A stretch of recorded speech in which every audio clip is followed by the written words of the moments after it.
Okay, so you want to buy an insurance company in America.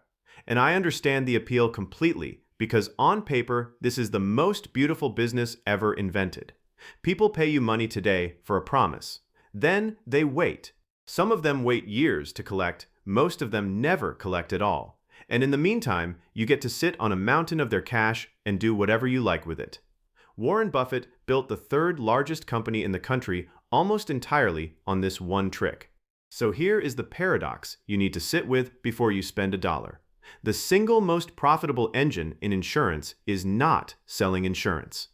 In a normal year, the entire American property and casualty industry barely breaks even on the actual insurance part, and in a bad year, it loses tens of billions of dollars doing it. The money is somewhere else entirely, and by the end of this, you will know exactly where. So, let's go shopping. At the entry end of the catalog is the thing that isn't really insurance. It's insurance cosplay. You become a licensed agent or a broker. You sell other companies' policies and take a commission, usually somewhere between 10 and 20% of the premium. Almost no capital, almost no risk, and almost no ceiling to how boring it stays. One rung up is the managing general agent, an MGA, where you get to design the policies, set the prices, and handle the claims, but you still don't carry the risk on your own books. You rent someone else's balance sheet to stand behind your promises. This is the clever tier, and we'll come back to it, because it is where a surprising number of the smart operators actually live. Then there is the real thing, the object of your desire, a carrier, a company that takes the money, makes the promise, and is on the hook when the hurricane comes. And here is where the sticker shock starts, because the entry fee is not really the entry fee. The statutory minimum capital and surplus to license a carrier in most states is startlingly small, often just a few $1,000,000, in some cases as low as 1.5 or 2 million to get a single line approved. That number is a decoy. What actually governs your life is a thing called risk-based capital, the formula the National Association of Insurance Commissioners uses to decide how much cushion you must hold against the specific risks you're writing. Write more policies, write riskier policies, invest in dicier assets, and the required number climbs. The few $1,000,000 is what it costs to get the license framed on the wall. The real capital is whatever the regulator's formula says you need tomorrow, and that number never stops moving. So where do you buy one? The Build It New route is slow and unglamorous. You file with a state insurance department, you prove your capital, you prove your management, you prove your reinsurance, and you wait. But you're impatient and rich, so you look at buying an existing carrier off the shelf, and now you're paying for something real. An existing book of policies, the licenses in multiple states, which are genuinely valuable because each state approval is its own ordeal, and a claims history the regulators already understand. What you are actually buying is the surplus and the book. The trap hiding in that bargain is the oldest one in the industry, and it has a name: reserves. Every insurance company sets aside money for claims it knows are coming but hasn't paid yet. The entire value of the company depends on whether that number is honest. If the previous owner was optimistic, if they under-reserved to make the profits look prettier before the sale, then you didn't buy a company. You bought a time bomb with a logo, and it goes off 18 months later when the real claims come in and the money set aside for them turns out to be a rounding error. And then there is the distressed aisle, which in American insurance is enormous and getting bigger, and it is stacked with property carriers from Florida and California being sold for almost nothing. There is always a reason. The reason is usually that the thing they insure is now on fire or underwater, and everyone who understands the math has already run for the exit. First though, your first bill.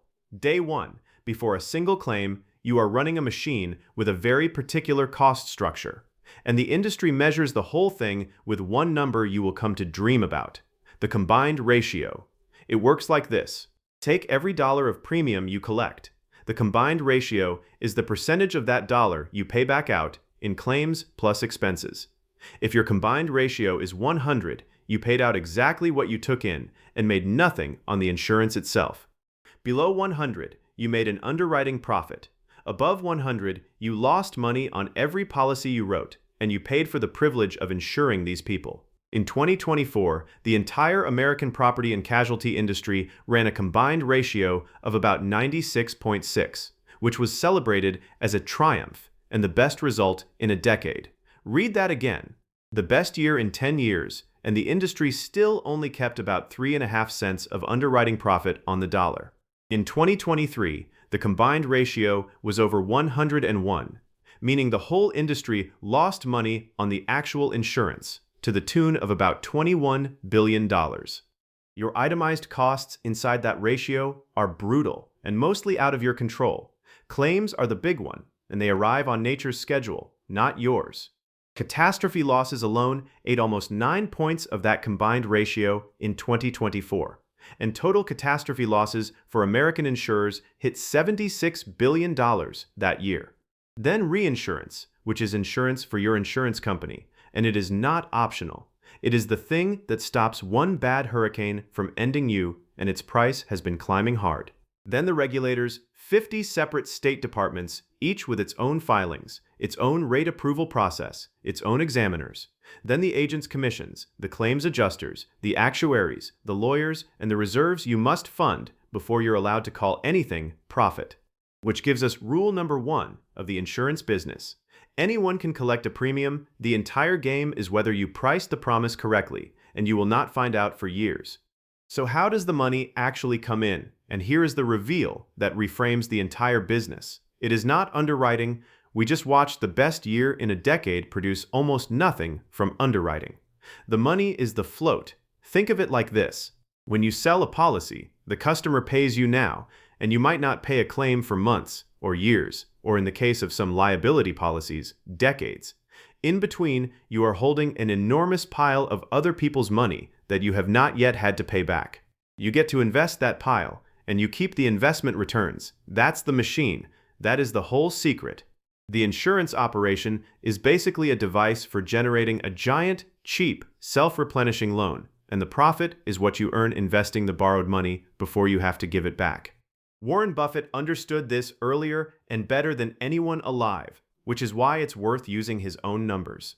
Berkshire Hathaway's float grew to about $171 billion by the end of 2024, and around $176 billion by the end of 2025. $176 billion of other people's money to invest. And here is the part that should make you sit very still, because Berkshire also runs an underwriting profit. The float doesn't just cost them nothing, it costs them less than nothing. Buffett has described it as being paid to hold other people's money. He called it, and I'm keeping this short because it's his phrase, not mine, better than free. The float is the airplane, and underwriting is just the runway. Most companies are only trying to get the combined ratio low enough to take off. The whole point of taking off is to fly the float, which tells you who the customer really is, and it's uncomfortable. In the float model, the policyholder isn't really your customer. The policyholder is your lender. They are handing you a loan disguised as a premium, and the ideal policyholder is one who pays reliably and claims rarely, because every day you delay a claim is another day the money is working for you and not for them.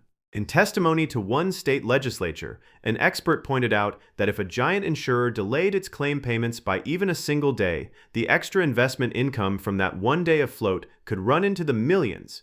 Now you understand every frustrating phone call you've ever had with an insurance company.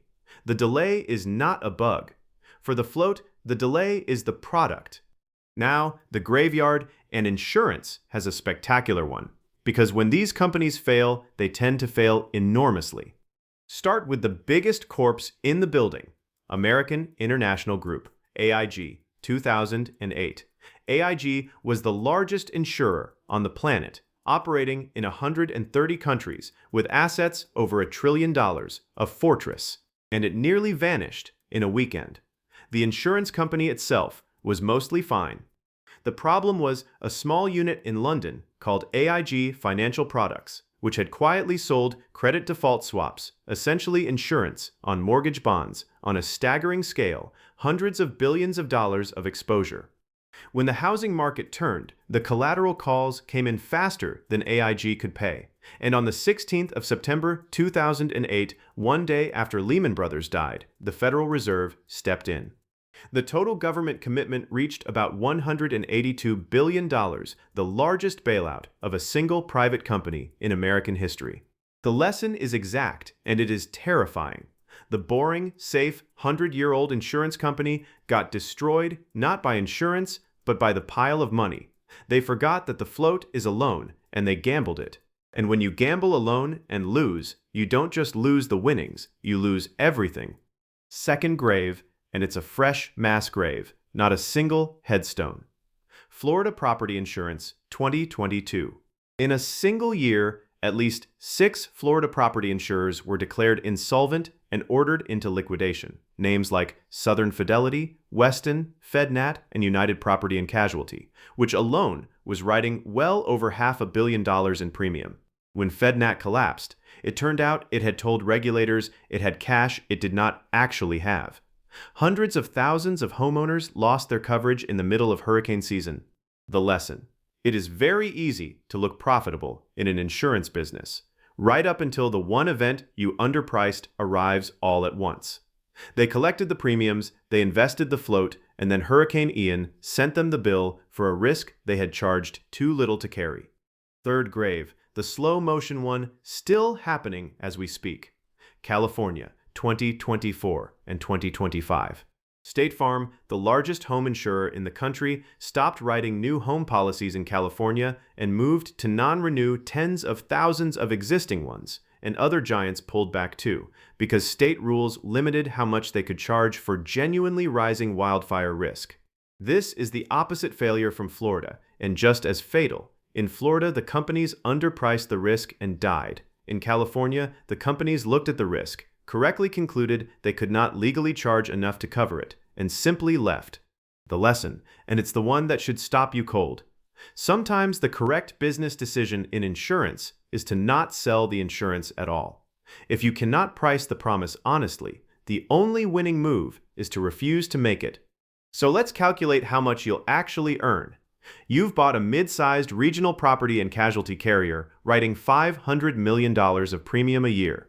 In the optimistic scenario, it's a calm year, few big storms, and you run a disciplined combined ratio of 94.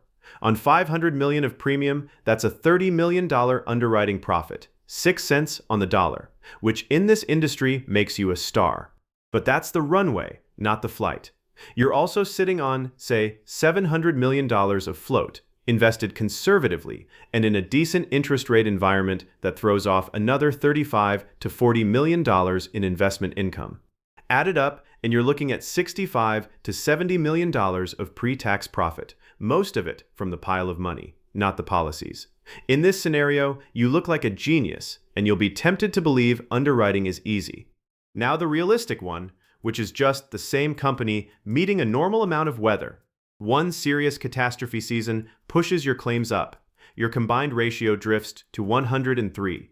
And now that same $500 million of premium produces a $15 million underwriting loss. Your reinsurance renews 20% higher because everyone's reinsurance renewed higher that year. Your investment income of $35 million is still there, thank God. So it plugs the hole and you eke out a small overall profit, maybe 15 to 20 million. You didn't make money insuring anyone. You made money as an investor who happens to be forced to run a risky insurance company on the side in order to get the cheap loan. And that is the honest description of most of this industry in most years. This is education, not financial advice, and past performance in insurance is an especially cruel guide because the whole business is a bet that the future will resemble the past. And the entire graveyard we just walked through is full of people who made exactly that bet. If this was useful, subscribe and drop a comment. Would you rather own the sleepy carrier that makes its money from the float, or skip the risk entirely and just run the MGA that never touches a claim? I read every one. Because here is what you actually bought. You did not buy a company that sells protection. You bought a machine that borrows money from frightened people at a negative interest rate and invests it for its own account. And the insurance is just the elaborate, heavily regulated, catastrophe-exposed cover story that makes the borrowing legal. Do it well, and you get paid to hold the world's money, like Buffett. Do it badly, and you find out all at once on a Tuesday in September that the pile was never yours to keep.